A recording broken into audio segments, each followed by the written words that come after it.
Well, howdy YouTube, Unky Joe here, Unky Joe's Playhouse. Today, we have another exciting episode in the home repair series of videos that I seem to be so fond lately of doing. So let me tell you a little story about a roof. Alright, so back in January we had a windstorm. And I wasn't aware. I saw some shingles laying around on the ground outside, but I just really didn't pay a bunch of attention to it. Well, we had the house leveled a couple of weeks ago, and when the guy was up there, he inspected the roof for the marriage joint between the two halves of the house, and he said, "You got some significant damage up there. Shingles torn off. It's down to the roofing felt, etc." He says, "You need to call your insurance company, get him out here, take a look at it." So I did. And let's just put it this way. My insurance company is so good, I've already got a check. And we have a roof replacement scheduled. Yeah, that's how bad the damage was. Now, this roof is 16 years old. The problem with roofs is most insurance companies prorate the cost of the roof, so you're getting pennies on what you paid dollar-wise for the roof. But I've been through this once before. We had a new roof put on it about 16 years ago. So I made sure with my insurance company that I paid a little bit more per month and got direct replacement cost of the roof. So they sent me a very large check. I'm not going to say how much, but it's enough to replace the roof with a standing seam metal roof. So that's what we're doing, and it's scheduled to be installed within the next week or two. The problem is when they leveled the house. As you know, we had to separate the front porch roof from the deck. It was installed improperly. I had my neighbor come over who's a welder, and he put in some 3 steel posts or columns to hold that roof up. The problem was when they raised the house up and leveled it, it didn't bring the front porch roof. That wasn't included with the leveling. I told them I'd get my neighbor to come out there and re-level it. So at, where the roof on the front porch meets the roof on the house, it's now doing this, and it needs to come back up to do that before we get the metal roof put on. So I got my neighbor back over here, and we shot some video of what we had to do. Now, this is a temporary fix. Eventually, we will be putting 3 different columns in that are adjustable. I've learned my lesson, because as the house needs to be leveled, so will this front roof. So it'll just make it easier in the future to level the house if I put these posts in with adjustable jacks on them. So let's get to the video and show you what we had to do to overcome this issue.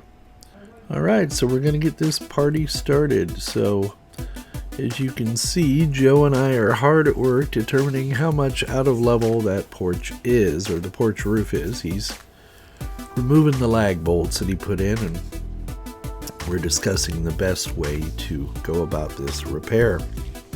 Now, for some reason, I thought it was wise to work in flip-flops or in my sandals. And I always bitch at other people about working in their sandals, and hadn't I realized I was wearing my comfy around the house shoes and needed to go put some shoes on to protect my feet. And as you know, if you've ever had diabetes, your feet are the first point of injury, and if they get injured, you could lose toes and feet and that kind of thing. So we didn't want that to happen. Now, what we were doing here is pulling up some 4x4 posts, because what we had to do was temporarily put the weight of the roof onto these 4x4 wooden posts as we then lifted the metal columns to get them in position. We discovered the roof had to go up about, I think it was 5 or 6 inches when all was said and done. So, and Joe is checking the level as we go, and you can see how far out of level it was if you've got a keen eye. I went and got the chop saw because I knew we'd need to cut some of these 4x4s, shorten them so that they would fit underneath on a jack. And so I had Joe hold the 4x4 while I cut them with the chop saw. So there are some things, as you can see, I can work. Anyway, so Joe's getting the jack in place, and it was a 5 or 6 ton bottle jack I had him bring over, and we just put that onto the porch, onto the deck. And then if you pay attention here, keep an eye on the video, you'll see the roof slowly rising as we jack it up and get it off of the metal column. Now then, the question became after that, because these columns had to come up 5 or 6 inches from the bottom. We didn't want to shim them up on the top. We thought it was a better idea to shim them on the bottom. And that's what we were discussing here, as we were trying to get the weight off of the column to see how high we needed to go. And that's when we discovered that, our original plan to shim it on the top was not going to work. And here you can see the roof now raising. And if you keep your eye on the horizon, there's a little J-hook up there in the roof beam. And if you keep an eye on that, you'll see how it changes. Now, in our discussions about how we were going to do this in the future, because we knew it would need to be readjusted, we measured 4 columns to see if they made one that was long enough, and they do. Now, being a welder, actually Joe's dad is a welder, but being a welder, they have the tools, and he had to cut all of the bolts that we used to mount the column into the ground. So he had to cut those off so that we could lift the columns. And we decided it was a better idea, like I said, to shim from the bottom than it was to try to shim from the top.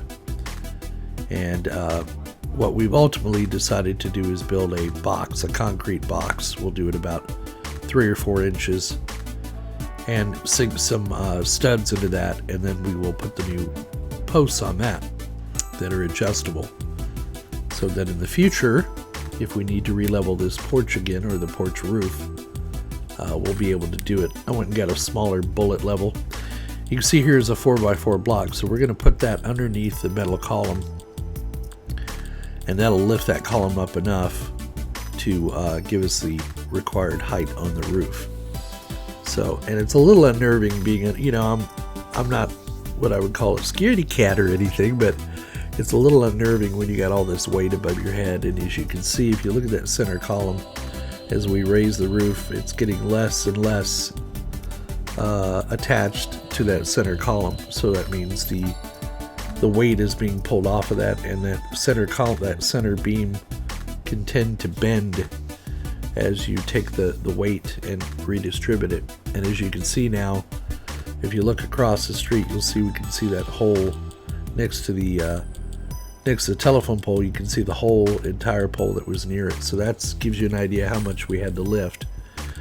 Now, we could have done the middle column next, but we decided it would probably be a better idea to lift the other side first, and then we would re-level the center column. So that's what we're starting on here now, is the leftmost column, trying to cut a spacer block, fit it underneath there so that we can maintain the right height, and then take the weight back off the 4x4 wood column. As you can see there, we just lowered it. So now the weight is again resting on the metal column, and then we were checking it again for level. And you'll see my spouse in the background coming out and getting ready to mow the front yard. So now we're moving over, you can see the bottle jack there. Now we're moving over to the leftmost column. We're going to do the same thing over there that we did to the right side, and which is basically to take the weight off of that metal column after he got the stud out of there. And as you can see, we're quite short on this side, so we're going to get another block. I'm going to cut another block off here to put under the 4x4, and then we're going to start lifting the roof. And then you'll see that center column, you see right there, it just came unattached, and I'm checking for level as we go, both with the long level and the short level. And Joe's trying to get those studs out of the concrete so the column will lift, and we finally broke it free.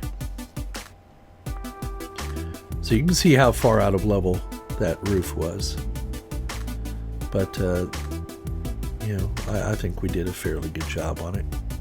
And I knew I was going to need to cut some more blocks, so here we go. So we knew there we go. We jacked it up a little bit more each time. There we go. So I'm running the level as Joe is jacking the roof up. And of course, there's my supervisor making sure we're doing everything properly. And look how far that roof had to go up. If you look at that center column, that's kind of scary, isn't it? Yeah. Well, life is scary, but I'm just saying, for the sake of argument, that that's kind of scary how far the house was at a level when you think about it. So I'm getting ready to cut some more blocks here to go underneath that metal column. And then while he was doing that, I went and busted the center column loose from the concrete, because even though the studs were loose, we needed to remove, it was stuck to the concrete. And then I had him put a 4x4 up against it to keep it from leaning over. And then we're going to come and we're going to lift this column. I'm helping him. I put the bolt in so it'll hold it in place. So it's kind of free hanging there from that center. The end one on the left there, we've already got it leveled and it's secured, and I'm checking it for plumb. So the next thing is to lift this column up to the right height, make sure it's level, and then we'll set the column on its little block underneath to keep it at the right height, and then put the weight back on it and check it for level again as we go along here. So yeah, lots of fun, huh? Lots and lots of fun. Joe almost got ran over by the mad lawnmower. Don't ever tell you my spouse is lazy. This is after a full day's work, coming home and mowing the yard. It's not easy work. It's repetitive, but it's good therapy. Get outside and, while we're all trapped inside from coronavirus, and do some work and have some fun. So here we are trying to get the right length and try to get the column plumb.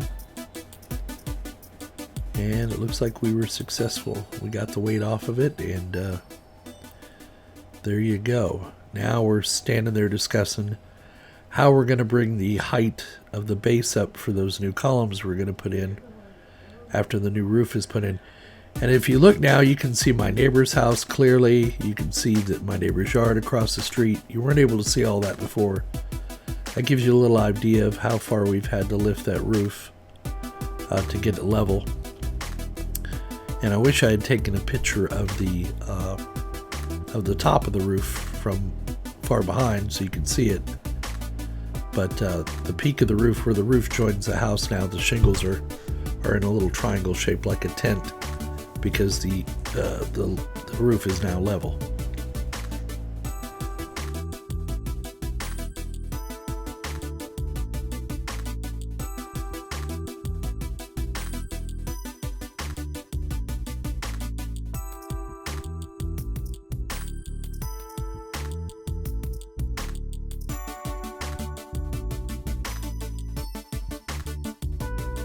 Now, the most important part of any construction project is, I believe, keeping the work area clean, because then you're not tripping over shit, and then putting things back the way they were when you're done, so that you can go put your hands on your tools, and etc., etc. And even though the rails are not actually attached to anything, they do keep stupid people, namely myself, from walking out to the edge of the porch and falling off. So while my spouse was continuing to, and you'll see I make a stupid mistake here. I don't know what I was thinking. It goes on the outside, you idiot. Okay, so all I've done is just tied these to the steel columns, and it keeps people from walking out too far over the handrail, or over the railing. And plus it looks nice, it just looks more complete when you do it that way, even though my house is a complete and total wreck at this point. But here you go, putting things back the way they were. And yeah, and then I took some shots of the spacer we had to put under the metal post just temporarily, so you see how far we had to come up from the bottom. That one not so much, but I just wanted you to see, and you see the column shifted a bit, but we'll get that straightened up once the roof gets done. And these are the angle iron brackets that Joe built to keep the roof from, or the 2x8s from pulling away from the house, just to make sure that they're secured, so when they get up there to work on the roof, there's not any shifting of the roof going on, and that the guys doing the roof, are nice and safe. So yeah, there you go. You see how much that roof had to come up, what we had to do on the posts that were there. Now, the reason I went ahead and had Joe put those brackets in was to keep the roof from doing this, from pushing out. I had a fear, probably unfounded, that while the roofers were up on the roof and removing the shingles and the underlayment and walking around, I was afraid that the roof might shift or push out or something like that. So just as an extra little safety feature, or just so I can sleep at night, we put those brackets in to keep the roof from kicking out in the event that something heavy were to be dropped or pushed against that roof. I've had the roofer come out and look at it, and he says, no, that's fine. He doesn't have any trouble putting his guys up on the roof. It's secure, and he's happy with it. So now when all is said and done and the new roof gets installed, and we'll come back and we'll put those lolly columns in. That's what I call them. They're basically 3 or 4 inch tubular steel with brackets on the top and brackets on the bottom, and then they have an adjustable jack. It gives you about 5 or 6 inches of, you can lift it up or lower it down. So in the event that we have to have the house releveled later, they can relevel that roof as one unit as well. Problem is, those columns are about $200 a piece, and they will need to be shipped to me from either Lowe's or Home Depot. So I've got them on order. We've taken our measurements. I've got them on order, and we're going to have to build some concrete boxes to set them on. But it's a minor problem compared. But then again, these are all the things you have to face as a homeowner. You have to deal with all this stuff, whereas if you're renting, the owner of the property takes care of it. But it's an ongoing saga, and you can't do one without the other. So, and I believe firmly that all things happen for a reason. So we knew we needed the house releveled. We didn't know we needed a roof, and in order to get the new roof, we would have needed to have had the house leveled. So all things happen for a reason. I've also got a video coming up on releveling the side porch. We've got that done as well, and we're finishing making some improvements to it. I hired Joe. Has got a little downtime right now. He's a mechanic, so he's required to work during the COVID-19 pandemic thingy because he's a necessary worker. But on his days off, he likes to make a little extra money. And Joe's a very good carpenter and welder. And so I can give Joe a set of instructions, and I know it'll be done correctly. I don't have to monitor him. And then I help him when necessary. So kudos to Joe for helping me get these things done around here. Couldn't have done it without you. So there you go, YouTube. We hope you found the video entertaining and informative. As always, please give us a thumbs up down below. Leave your comments in the comments section. Donate if you're so inclined. We take PayPal and we take Patreon. Got a lot of videos coming up, soon to follow, so stay tuned. Come back and see us again. Make sure you're being safe during this epidemic and keeping your distance 6 feet. I don't know that it makes any difference, but at least it makes us feel like we're doing something as we're all cooped up in our homes. And God only knows how much longer this is going to drag on, but I have a feeling people are going to start getting stir crazy and venturing out into the wild, regardless of what our government tells us we need to be doing. The sheltering in place, it's just not in our nature. Not in the United States. We're social butterflies, as they say. But do your best to maintain your distance from others, and if you think you're sick, go get tested and take the necessary precautions to keep from infecting others. So, and we'll just see how this all pans out. Anyway, don't forget to come back and see us, and don't forget, we'll see you on the other side.